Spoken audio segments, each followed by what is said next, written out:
I think, I've known about Italy and their design perspectives for a long, long time. And originally, I think, several years ago, the concept was that it was very high design and it was almost handmade. So it didn't have, and you would have to wait a long time to get the product because it was basically very handmade. I'm talking about maybe 10 years ago.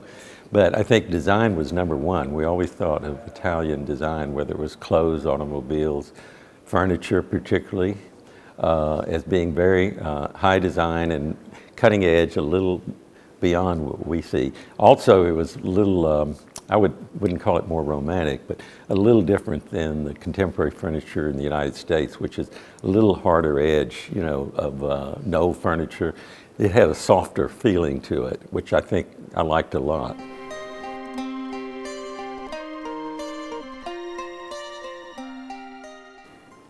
Well, going back, I think originally it was style, and the craftsmanship was handmade and beautifully done. But I think today production is I can see that as they brought the production up, and every time we went to any of these factories, I was amazed at the quality of the space for the workers with the natural light coming in.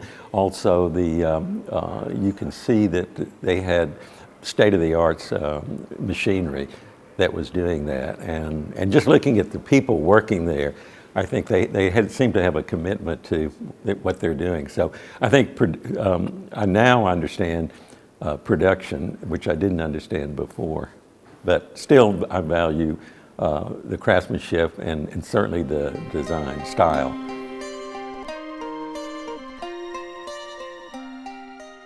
Well, you're talking about Italian architects.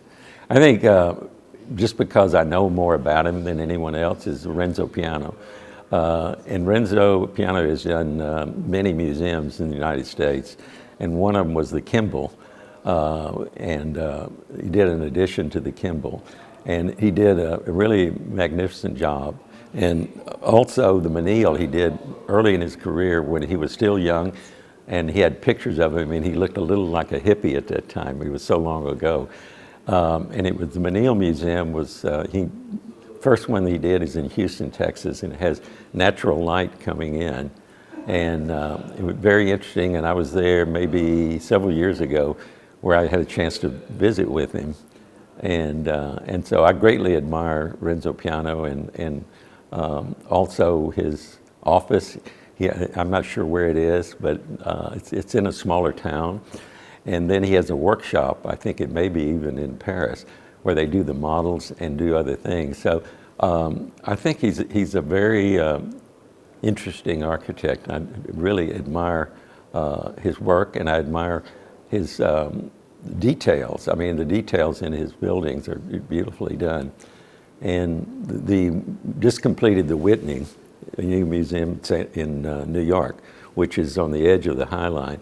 And when I looked in it, it's very modern, but it still has an Italian feeling to it. I mean, the lighting fixtures, I don't know exactly what it is, but there's a sensitivity of being a little different. So certainly Renzo Piano would be an architect that I would look up to. Well, I think we do have, the United States, I think now is more open to the rest of the world and products. And originally there were reasons why, I think we took a long time to ship things. They wasn't as coordinated, and I think now, not only, Italy and other countries are producing objects that people want that are different.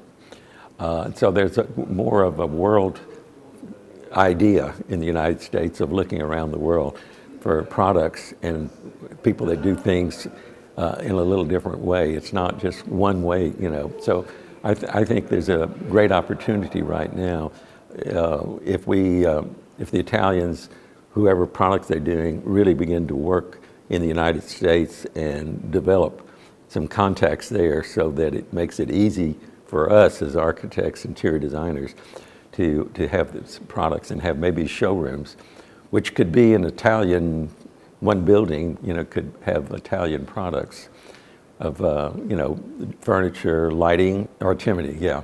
And so a long time ago, I knew a lot about that, and we used a lot of those lighting projects in our projects. So anyway, yeah, we look forward to working more.